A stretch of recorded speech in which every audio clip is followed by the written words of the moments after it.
Dalam paradigma lama, kita sebagai guru seringkali menyamakan siswa itu levelnya sama, kemampuannya sama. Siapa yang setuju dengan saya? Suka nggak? Iya ya. Kadang kita memaksakan siswa harus bisa, ya, untuk bikin tes, misalnya kalau bahasa Inggris tes procedure. Harus bisa ngitung misalnya luas bangunan. Untuk guru PJOK harus bisa semuanya berenang gaya bebas. Padahal ketika masuk ke dalam kolam, kita melihat ada siswa yang masih takut air. Nggak mau mereka terjun, mereka cuma duduk-duduk di pinggir kolam. Ada yang berani masuk kolam, tapi kepalanya nggak berani masuk. Ada yang masuk kolam dan sudah bisa memasukkan kepalanya ke dalam air. Kemudian ada juga yang sudah bisa terapung, gaya meluncur. Ada yang udah jagoan, barangkali 1-2 siswa yang sudah jago berenang gaya bebasnya. Pertanyaannya, apakah Bapak Ibu selama ini melihat perbedaan siswa seperti itu? Atau jangan-jangan begitu kita punya tujuan mengajar harus bisa gaya bebas, maka kita langsung minta siswa semuanya nyemplung, semuanya harus bisa gaya bebas. Nah, yang mana yang biasanya kita lakukan? Ini refleksi untuk diri kita sendiri. Di dalam kurikulum Merdeka, paradigma baru pendidikan Indonesia, pembelajaran itu harus berdiferensiasi. Guru harus tahu di mana level siswa kita berada, mahir atau berkembang. Kalau kita sudah tahu, maka Bapak Ibu harus melakukan tindak lanjut berikutnya. Satu, misalnya membuat materi yang berbeda. Yang kedua, misalnya Bapak Ibu terus mengobservasi seperti apa perkembangan siswanya. Ada banyak tahapan-tahapan yang perlu kita lakukan. Dan hari ini kita sangat bahagia sekali karena Miss Novi sebagai guru penggerak akan membagikan materinya tentang pembelajaran berdiferensiasi. Kita akan dengarkan dan saya percaya Bapak Ibu pasti akan mendapatkan pengetahuan yang baru yang bisa kita bawa ke dalam kelas nantinya, ya. Pada Ibu Novi, silakan. Bapak Ibu, hari ini saya mencatat ada beberapa hal yang sangat penting dari masukan Ibu Novi. Satu, bahwa kita itu harus siap untuk berubah. Bapak Ibu siap nggak untuk berubah? Kamu siap? Siap atau enggak buat berubah? Siap, ya. Karena manusia itu diberikan kemampuan buat beradaptasi. Kita sering bilang sama anak-anak, ya, kamu harus bisa adapt dalam situasi apapun, kamu harus bisa eksis. Nah, kita sebagai bapak ibu gurunya pastinya harus memberikan contoh dan teladan. Hal yang ketiga, semua ini tidak akan tercapai, kita tidak bisa lakukan kalau kita tidak punya pemikiran yang positif. Jadi, untuk semua sharing, kalau kita membuka hati, kita stay humble, kita mau belajar dari teman-teman kita, maka kita pasti akan mendapatkan hal yang baik, ya, hal yang baru dan hal yang baik, sehingga di semester genap nanti kita semua beriktikad kita akan membawa sebuah perubahan di dalam kelas kita masing-masing. Setuju Bapak Ibu? Setuju ya? Oke. Kita akan menutup, tapi saya akan memberikan beberapa kesempatan untuk tanya jawab. Saya yakin di hati Bapak Ibu pasti ada banyak pertanyaan, tapi saya akan batasi hanya untuk 3 guru saja, ya. Dari sebelah kanan 1, sebelah kiri 1, paling kanan banget 1, ya. Tengah 1, kanan 1, kiri 1. Silakan. Adakah yang mau bertanya? Mumpung masih ada Ibu Novinya di sini. Ya. Kalau nggak ada berarti saya tunjuk, ya. Karena saya tunjuk berarti Bapak Ibu harus siap-siap, ya. Pikirkan 1 pertanyaan. Nah, kayaknya Pak Freddy ini selalu aktif dan udah gelisah dari tadi. Saya lihat pasti pengen nanya, ya Pak, ya. kebetulan saya ada satu pertanyaan, juga saya tanyakan di grup PDP ya. Kalau kita lihat kan siswa udah menjalankan, kita sudah menjalankan untuk pembelajaran di berdiferensiasi. Tapi kenapa kok masih ada asas gitu? Saya notabene-nya kan instrumen yang hanya mengukur ya hanya satu aspek saja seperti itu kan. Siswa mengerjakan soal yang sama seperti itu, sedangkan kita berbeda-beda. Itu aja, terima kasih. Terima kasih Bu Novi. Mau ditunggu 3 atau mau satu-satu jawab Bu Novi? Kita buka dulu pertanyaannya. Satu aja langsung ya Bu, saya langsung jawab. Pertanyaan Pak Fred itu apa yang asas bersama itu ya Pak? Oke, nah untuk hal tersebut Bapak Ibu terus terang itu memang saya. Jadi nanti kami akan tanyakan kami dicatat ya Pak kalau yang untuk yang ini, tetapi Bapak Ibu di dalam prosesnya pembelajaran mungkin jangan kita patah semangat dengan itu ya standardized test gitu ya. Jadi kalau misalkan saya lihat juga memang di YouTube yang saya tonton begitu ya, ternyata itu nggak cuma terjadi di Indonesia begitu ya, hal ini pun juga terjadi di berbagai negara. Tetap ada banyak negara juga yang menetapkan standardized test gitu ya, mirip seperti yang bersama gini.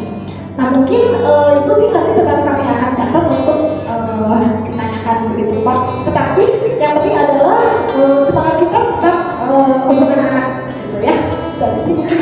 Terima kasih Bu Novi. Pertanyaan kedua Bapak Ibu, mungkin dari Pak Leri atau ada dari yang lainnya. Pak Roberto biasanya suka mau tanya nih. Ayo Pak Roberto. Tidak ada, belum ada ya. Pak Adit dari Pak Rizwan, kelihatannya Pak Rizwan. Susan ada Bu Susan? Tidak ada. Berarti semuanya kayaknya udah ngerti ya? Atau udah pengen cepat-cepat pulang ya kelihatannya ya? Adakah yang mau bertanya lagi? Pak Mahendra ada? No? Kalau gitu saya kasih yang sekarang saya tunjuk, nggak boleh bilang nggak ada ya.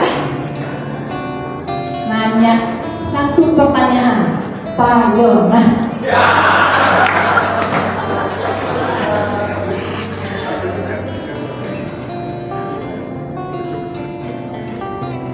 Belum ada katanya. Ya udah jangan dipaksa, nanti nangis ya. Pak Andres, adakah pertanyaan? Oh, kalau dipaksa Pak Andres mau dipaksa katanya. Jadi kita paksa aja ya. Terima kasih. Jemput ya. Ini untuk anak kita ini kan macam-macam ya. Kalau anak-anak yang kebutuhan khusus kan berat kan istimewa. Sementara kalau lihat diferensiasi ini kan benar-benar yang secara individual ini realistis ya. Sementara kurikulum kita ini masih ada KM ya 2013 gitu kan. Baru nah sekarang masing-masing kan punya ketuntasan sendiri. Ini anak yang istimewa, sementara kita jelas tidak boleh ngomong di sebuah kebutuhan khusus itu kita bagaimana. Kemudian apakah kita masih enggak ya karena kan mereka siapa apa aimnya karena ini cuma bisa bahasa Inggris doang. Sebenarnya kurikulum lain sih mereka tidak bisa. Ada dari TK bahasa Inggris, tapi anak diskusinya bagaimana? Terima kasih. Silakan di Bu Novi bisa menjawab. Iya, Bapak siapa ya Pak? Andres. Oh Pak Andreas, ya ini pertanyaannya sangat baik sekali dan memang sangat realistis gitu ya. Di banyak sekolah pasti akan ada gitu ya. Nah memang untuk harapannya di kurikulum yang baru ini Bapak Ibu itu memang diberikan sesuai dengan apa sih minat anaknya gitu Pak. Jadi misalkan anak itu sukanya bahasa Inggris gitu ya, apalagi dia tidak suka bahasa Indonesia apalagi gitu ya. Ya, nah jadi mungkin bisa dirancang memang berbeda sih Pak sebetulnya khusus untuk anak tersebut. Tapi tetap mungkin kita motivasi juga ya, karena kan mau tidak mau sebetulnya tetap capaian kurikulum setidaknya standar dia perlu capai begitu ya, meskipun mungkin tidak bisa sebaik yang lain begitu Pak.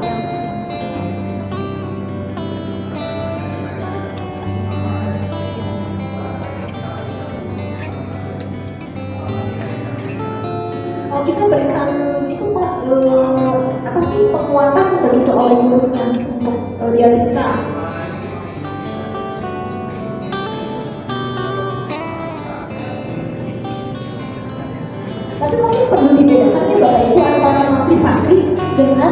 tidak bisa gitu.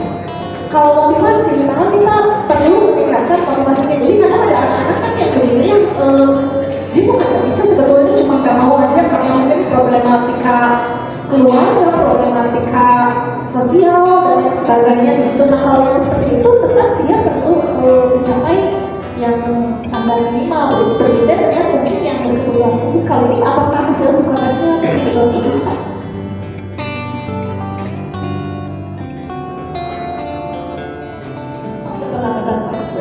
Kelas berapa nih? Oh iya iya. Iya, jadi memang harus dilihat mungkin secara personal ya Pak, tidak bisa digeneralisasi begitu. Kita perlu lihat juga sebetulnya kendala anak itu secara spesifik apa begitu. Mungkin itu Pak. Terima kasih Bu Novi. Pak Andreas sekarang masalahnya sangat spesifik ya. Mungkin nanti setelah GP bisa lanjut diskusi dengan Ibu Novi. Ya, dipersilakan. Bapak Ibu, namanya masih banyak juga beberapa yang masih bingung ya. Tapi saya mau sharing juga sedikit untuk Bapak Ibu selalu membuka PMM ya, Mandiri Belajar. Coba kalau dicek di handphone Bapak Ibu, apakah sudah ada aplikasi PMM?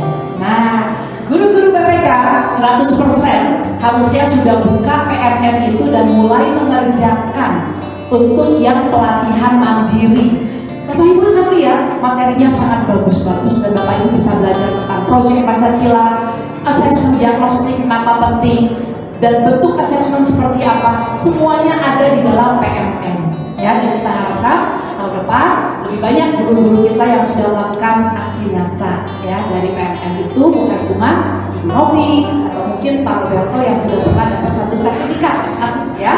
Karena untuk Pak Freddy udah dapat 3. Wah, luar biasa Pak Freddy paling oke ya. Mudah-mudahan yang lain nanti bisa menyusul, bisa punya 5 atau bisa punya 10 sertifikat. Caranya gimana? Kontak Pak Freddy, belajar dari Pak Freddy ya. Terima kasih, saya akan kembali serahkan pada sesi berikutnya untuk MC-nya yang akan membawakan bagian atau penutup ya.